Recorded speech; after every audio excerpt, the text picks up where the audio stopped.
नमस्कार श्री स्वामी समर्थ सर्वांना। नवीन वर्षातला पहिला सण म्हणजे मकर संक्रांत। मकर संक्रांत हा सण आपण सर्वजण मोठ्या आनंदाने साजरा करत असतो। मकर संक्रांतीमध्ये महिला हळदी कुंकवाचा कार्यक्रम करतात। त्याचप्रमाणे दान धर्म देखील आपण करत असतो। तर हे दान करताना त्याचप्रमाणे हळदी कुंकू करताना अशा कोणत्या वस्तू आहेत की त्या चुकूनही आपण इतरांना देऊ नये। या वस्तू आपण भेटवस्तू म्हणून देखील देऊ नये आणि कोणाला दान करायचं असेल तर दान म्हणून देखील या वस्तू देऊ नये।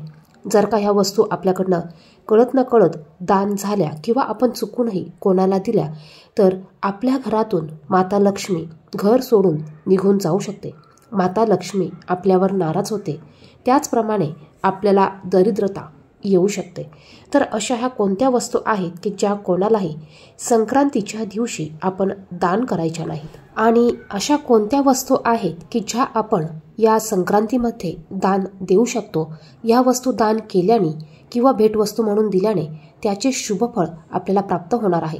याची संपूर्ण माहिती आपण आजच्या व्हिडिओमध्ये बघणार आहोत। तेव्हा व्हिडिओ कुठेही स्किप न करता संपूर्ण बघा। चॅनेलवर जर का तुम्ही नवीन असाल तर असेच माहितीचे व्हिडिओ बघण्यासाठी चॅनेलला सबस्क्राईब करा। कमेंट बॉक्समध्ये श्री स्वामी समर्थ लिहायला विसरू नका। आता मकर संक्रांतीमध्ये आपण ज्या भेटवस्तू देतो त्यामध्ये आपल्याला चुकूनही धारदार वस्तू किंवा तीक्ष्ण वस्तू या भेटवस्तू म्हणून द्यायच्या नाही। जसं की चाकू, कात्री, बघा ज्या किसनी, अशा ज्या टोकदार धारदार तीक्ष्ण वस्तू आहेत या वस्तू आपल्याला चुकूनही कोणाला भेटवस्तू म्हणून द्यायच्या नाही। कारण ह्या वस्तूंमध्ये नकारात्मक ऊर्जा असते आणि जर का आपण ह्या वस्तू भेटवस्तू म्हणून दिल्या किंवा दान केल्या तर यामुळे आपल्या घरात कलह, क्लेश, वाद या गोष्टी होऊ शकतात। त्याचप्रमाणे आपण संक्रांतीच्या दिवशी झाडू म्हणजे लक्ष्मी, ज्याला आपण केरसुणी देखील म्हणतो, तर असा हा झाडू आपल्याला चुकूनही कोणाला दान द्यायचा नाहीये। यामुळे आपल्या घरातील लक्ष्मी ही दान केल्यावानी होते किंवा आपल्या घरातील लक्ष्मी ही निघून जाते। म्हणून संक्रांतीच्या दिवशी तुम्ही चुकूनही झाडू कोणालाही देऊ नका किंवा कोणी त्या दिवशी तुमच्याकडे झाडू झाडण्यासाठी देखील मागितला तरी देखील तुम्हाला तुमच्या घरातील झाडू हा इतरांना झाडू मारण्यासाठी देखील द्यायचा नाही। बघा, आपण इतर वेळेस झाडू हा मंदिरात दान करत असतो, परंतु संक्रांतीच्या दिवशी आपल्याला झाडू हा कोणालाही दान करायचा नाहीये। यामुळे आपल्या घरात दरिद्रता येऊ शकते, घरातून लक्ष्मी ही काढता पाय घेऊ शकते। यानंतर बघा, मकर संक्रांतीच्या दिवशी काळे कपडे घालणे शुभ मानले जाते।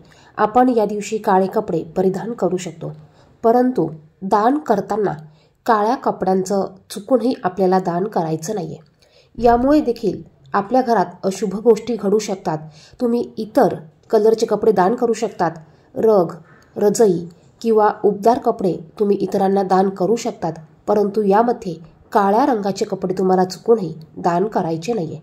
त्याचप्रमाणे आपण जुने कपडे दान करत असतो, तर आपल्या घरात असलेले जुने कपडे जर का चांगले असतील तर ते स्वच्छ धुवून प्रेस करून तुम्ही दान करू शकतात, परंतु जुने कपडे कलर गेलेले फाटलेले असतील तर असे कपडे चुकूनही तुम्ही गरिबांना दान करू नका। यामुळे आपल्याला दोष लागतात आणि आपले ग्रह बघा, यामुळे आपले ग्रह हे कमजोर होतात।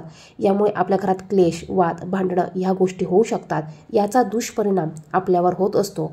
तुम्हाला कपडे दान करायचे असतील तर तुम्ही चांगले कपडे दान करा, नवीन कपडे दान करा।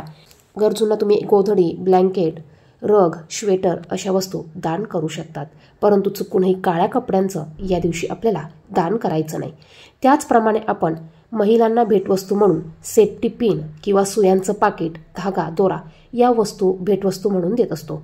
तर आपल्याला टोकदार वस्तू म्हणजेच सुई, सेफ्टी पिन या वस्तू चुकूनही भेटवस्तू म्हणून द्यायच्या नाहीये। त्यानंतर बघा, प्लॅस्टिकच्या वस्तू आणि काचेच्या वस्तू या दिवशी चुकूनही आपल्याला हळदी कुंकवामध्ये महिलांना भेटवस्तू म्हणून द्यायच्या नाहीये। यामुळे देखील आपल्याला राहू दोष, शनिदोष हे लागू शकतात। त्यामुळे आपण चुकूनही प्लॅस्टिकच्या आणि काचेच्या वस्तू भेटवस्तू म्हणून देऊ नका। त्याऐवजी तुम्ही महिलांना उपयोगी पडतील अशा वस्तू भेटवस्तू म्हणून देऊ शकतात।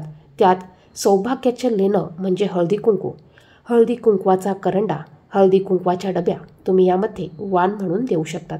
त्याचप्रमाणे हिरव्या बांगड्या, लाल बांगड्या अशा पद्धतीच्या ज्या वस्तू आहेत या वस्तू तुम्ही भेटवस्तू म्हणून दान देऊ शकतात।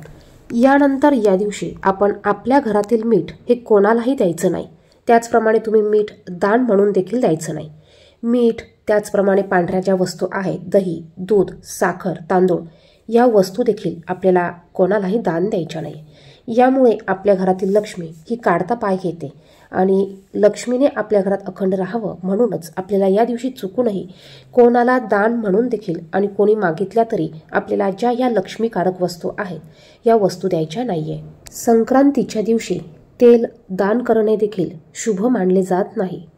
हिंदू धर्मात अशी श्रद्धा आहे की या दिवशी तेल दान केल्याने व्यक्तीला आरोग्याशी संबंधित समस्यांना सामोरे जावे लागते. याशिवाय तेल दान केल्याने व्यक्तीच्या आरोग्यावर विपरीत परिणाम होतो.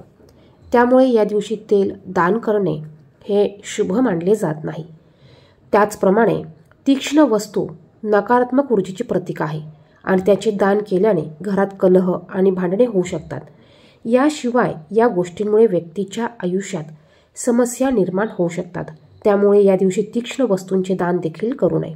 काळे तीळ आपण संक्रांतीला दान करू शकतो, परंतु काळे कपड्यांचं चुकूनही दान आपल्याला या दिवशी करायचं नाहीये. त्याचप्रमाणे संक्रांतीच्या दिवशी जुने फाटलेले कपडे, खराब झालेले सामान किंवा निरुपयोगी वस्तू दान करणं टाळावं.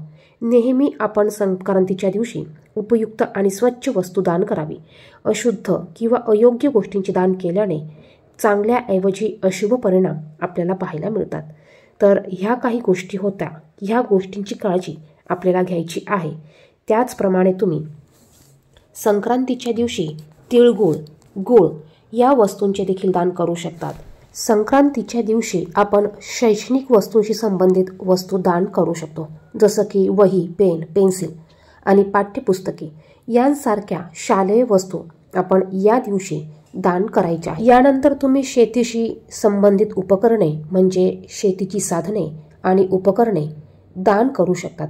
यामुळे कृषी समुदायांना मदत होईल.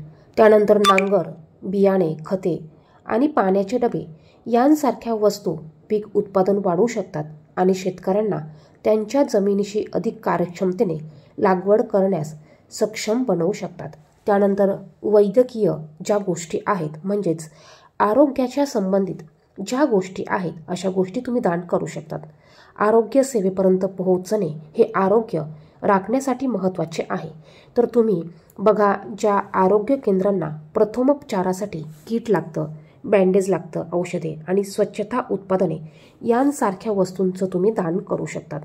त्यानंतर जर तुम्ही पशुधन म्हणून दान करू शकतात. बघा, ग्रामीण भागातील कुटुंबांना तुम्ही गाय, शेळ्या किंवा कोंबड्यांसारखे पशुधन दान करण्याचा विचार करू शकतात. पशुधन केवळ दूध, अंडी आणि मांस यांच्याद्वारे पोषणाचा एक शाश्वत स्रोत प्रदान करत नाही, तर उत्पन्न मिळवण्यासाठी मौल्यवान संपत्ती म्हणून देखील हे काम करत असते. त्याचप्रमाणे तुम्ही या दिवशी वॉटर फिल्टर, प्युरिफायर यांसारख्या चांगल्या आरोग्यासाठी स्वच्छ पिण्याचे पाणी आवश्यक असते, त्यासाठी तुम्ही यासारख्या गोष्टी दान करू शकतात. पाणी टंचाई किंवा दूषिततेचा सामना करत असलेल्या लोकांना तुम्ही पाणी फिल्टर तुम्ही दान म्हणून देऊ शकतात. तर या पद्धतीने आपण वस्तू दान करू शकतो. त्याचप्रमाणे हळदी कुंकवाच्या कार्यक्रमामध्ये महिला इतरांना बघा हळदी कुंकवाचा करंडा, त्याचप्रमाणे तुम्ही देवपूजेमध्ये उपयोगी पडणाऱ्या वस्तू जसं की धूपकांडी, कापूर डबी, अगरबत्ती पुडा यांसारख्या वस्तू तुम्ही दान करू शकतात. भेटवस्तू म्हणून तुम्ही त्यांना ज्या वस्तू उपयोगी पडतील अशा वस्तू भेटवस्तू म्हणून द्या. जसं की बांगड्या, जसं की नेलपेंट, जसं की मेहंदीचा कोन. त्याचप्रमाणे बघा, या व्यतिरिक्त देखील तुम्ही वस्तू दान करू शकतात. त्याचप्रमाणे भेटवस्तू म्हणून देऊ शकतात. यावर्षी संक्रांत पिवळ्या रंगावर आलेली असल्यामुळे आपण यावर्षी संक्रांतीच्या दिवशी पिवळ्या रंगाचे वस्त्र परिधान करू नये. व्हिडिओमध्ये सांगितलेली माहिती आवडली तर व्हिडिओला लाईक आणि शेअर नक्की करा. धन्यवाद. श्री स्वामी समर्थ.